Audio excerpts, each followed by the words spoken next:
মানুষের খাদ্য ও খাদ্য উৎপাদন।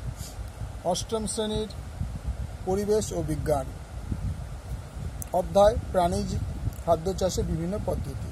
প্রশ্ন নম্বর 1, পশুপালন বা অ্যানিম্যাল হাজব্যান্ডারি কাকে বলে?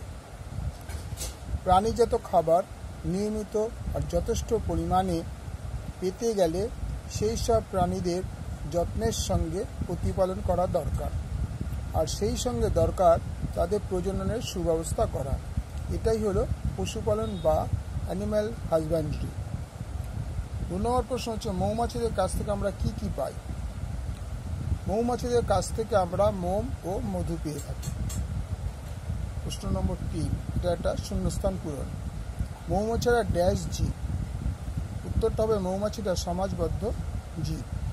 এটা ফিল ইন দ্য ব্ল্যাঙ্কসটা সমাজবদ্ধ হবে। 4 নম্বর প্রশ্ন, মৌমাছিদের সমাজে কোন কোন মৌমাছি থাকে এবং তাদের কাজ কী? মৌমাছিদের সমাজে 3 ধরনের মৌমাছি থাকে। 1 নম্বর হচ্ছে রানী মৌমাছি, 2 নম্বর হচ্ছে পুরুষ মৌমাছি,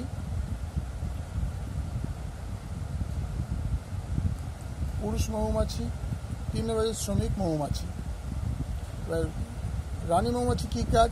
রানী মৌমাছির কাজ ডিম পাড়া। পুরুষ মৌমাছির কী কাজ? পুরুষ মৌমাছির কাজ রানী মৌমাছির সঙ্গে প্রজননে অংশ নেওয়া। 3 নম্বর, শ্রমিক মৌমাছিরা মৌচাক তৈরি করে, ফুলের পরাগরেণু আর মকরন্দ সংগ্রহ করে, রানী ও পুরুষ মৌমাছিদের সেবা করে, মধু ও মোম তৈরি করে, সন্তান লালন পালন করে আর মৌচাক পাহারা দেয়।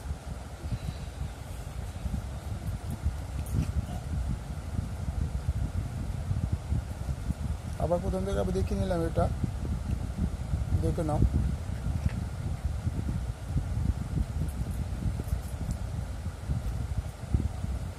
এবার পরের পাতায় যাচ্ছি।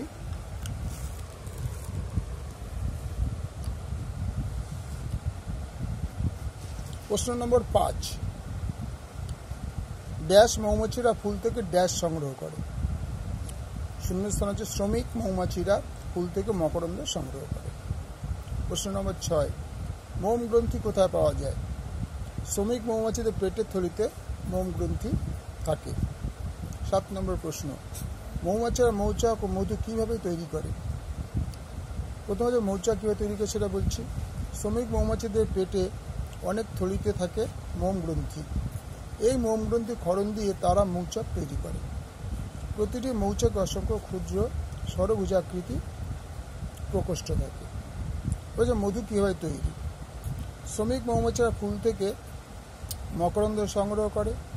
সংগ্রহ করা মকরন্দ নিজেদের দেহের মধুথলিতে জমা রাখে। মধুথলিতে মকরন্দের সঙ্গে লালা রস মেশে, এর ফলে মকরন্দে থাকা শর্করা কিছু পরিবর্তন হয়। শ্রমিক মৌমাছিরা এরপর মধু প্রকোষ্ঠে উগড়ে দেয় আর ডানা দিয়ে ক্রমাগত বাতাস করতে থাকে, ফলে জল বাষ্পীভূত হয়ে মধুতে পরিণত হয়। পরের প্রশ্ন দেখো, 8 নম্বর, মধুতে কি কি উপাদান থাকে? মধু একটি পুষ্টিকর খাদ্য। এতে গ্লুকোজ, এর সংকেত C6H12O6, fructose, amino acid, sodium হচ্ছে Na, পটাশিয়াম হচ্ছে K, ক্যালসিয়াম হচ্ছে Ca, iron Fe, magnesium Mg, phosphorus P, আর ভিটামিন A, B, C ইত্যাদি থাকে। আবার আমরা পরের পাতায় যাব। এই পাতাটা পুরো একটা ভালো করে দেখে নাও। তোমরা পজ করে করে করবে, তাহলে পরিষ্কার বুঝতে পারবে। দেখো পরের প্রশ্ন কি আসছে, আমরা মৌ চাষ কাকে বলে? মৌ চাষ কাকে বলে? বিজ্ঞানসম্মত কৃত্রিম উপায়ে মৌমাছি প্রতিপালন করাকে বলা মৌ চাষ। কি বললাম? বিজ্ঞানসম্মত কৃত্রিম উপায়ে মৌমাছি প্রতিপালন করাকে মৌ চাষ বলা হয়। 10 নম্বর প্রশ্ন, এপিয়ারি কাকে বলা হয়? মৌমাছি পালন করার জন্যে মৌমাছিদের প্রাকৃতিক বা কৃত্রিম থাকার জায়গা ব্যবহার করা হয়, সেটাই হলো এপিয়ারি। পরের প্রশ্ন হচ্ছে, পিসিকালচার কাকে বলে? যে বিজ্ঞানসম্মত পদ্ধতিতে মাছের প্রতিপালন, বৃদ্ধি, প্রজনন, রোগ নিয়ন্ত্রণ ও বাজারজাত করা হয় তাকে বলা হয় পিসিকালচার। প্রশ্ন নম্বর 12, মৌমাছির জীবনে কটি দশা ও কী কী? মৌমাছিদের জীবনে 4টে দশা। একটা হচ্ছে ডিম, 2 নম্বর হচ্ছে লার্ভা, 3 নম্বর হচ্ছে পিউপা, 4 নম্বর হচ্ছে পূর্ণাঙ্গ। তাহলে আমরা একটা ছকের সাহায্যে দেখিয়ে দেবো। ডিম থেকে লার্ভা তৈরি হয়, লার্ভা থেকে পিউপা তৈরি হয়, লার্ভা থেকে পিউপা তৈরি হয়, পিউপা থেকে পূর্ণাঙ্গ মৌমাছি হয়ে উড়ে চলে যায়। তাহলে বোঝা গেল এটা হচ্ছে ফ্রন্ট পেজ। তো পুরোটাই দেখে নাও ফ্রন্ট পেজের। পরের ফ্রন্ট পেজ, সেকেন্ড পেজটা দেখো।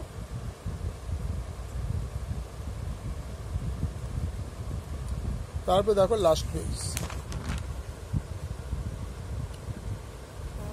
ঠিক আছে, ওকে। ভালো লাগলে লাইক করবে, শেয়ার করবে বন্ধুদের মধ্যে, কমেন্টস অবশ্যই করবে। ওকে, থ্যাংক ইউ।